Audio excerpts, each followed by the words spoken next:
हर हर Mahadev. Self discovery यानी स्वयं की खोज, यह जानने की प्रक्रिया कि मैं वास्तव में हूँ कौन। सिर्फ नाम, रिश्ते या भूमिका से नहीं, बल्कि अपनी सोच, भावनाओं, स्वभाव, डर, क्षमताओं और जीवन के उद्देश्य से।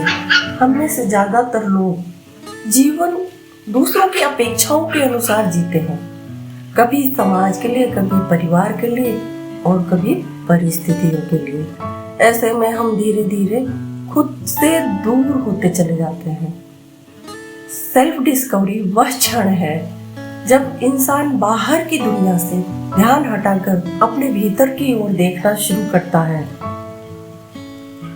सेल्फ डिस्कवरी का अर्थ है मैं जैसा दिखता हूँ, जैसा दिखती हूँ, क्या मैं वैसी ही हूँ? मेरी सोच मेरी अपनी है या किसी और की दी हुई? मुझे वास्तव में क्या शांति देता है और क्या मुझे भीतर से तोड़ता है? यानी कि ऐसी कौन सी चीज है जिससे कि मैं टूटती हूँ, मैं क्षीण होती हूँ? यह एक ईमानदार आत्मसंवाद है, जहाँ न कोई दिखावा होता है और न कोई डर।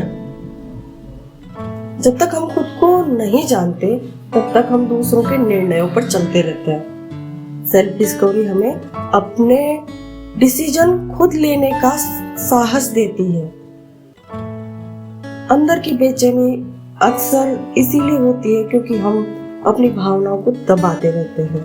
खुद को समझने से यह दबाव कम होता है और मन हल्का होता है। चाहे करियर हो, रिश्ते हो या जीवन के बड़े फैसले, जब डिसीजन आत्मा की आवाज से आते हैं तो पछतावा नहीं होता।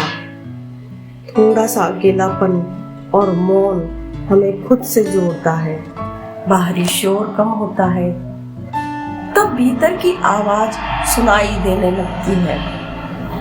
ध्यान हमें विचारों से ऊपर उठकर साक्षी भाव में ले जाता है। यहीं से आत्मज्ञान की शुरुआत होती है। दुख, असफलता, हानि और संघर्ष, ये सभी सेल्फ डिस्कवरी के टीचर होते हैं।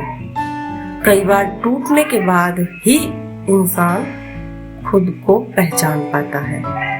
जब हम अपने विचार लिखते हैं तो हमें अपनी सोच के पैटर्न दिखने लगते हैं।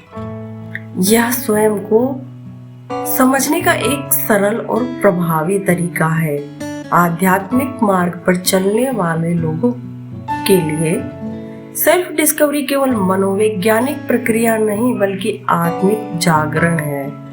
यहाँ प्रश्न उठता है कि क्या मैं केवल शरीर और मन हूँ या इससे भी कुछ अधिक? जैसे जैसे आत्म खोज गहरी होती है, इंसान अपने भीतर शांति, करुणा और स्पष्टता अनुभव करने लगता है। सेल्फ डिस्कवरी कोई एक दिन की प्रक्रिया नहीं है, यह एक निरंतर चलने वाली जर्नी है। इस जर्नी में हम परत दर परत खुद को समझते हैं, स्वीकार करते हैं, एक्सेप्ट करते हैं मतलब, और धीरे धीरे अपने सच्चे स्वरूप के करीब पहुंचते हैं। खुद को जानना ही सबसे बड़ी साधना है, क्योंकि जो स्वयं को जान लेता है वही जीवन को सही अर्थों में जी पाता है।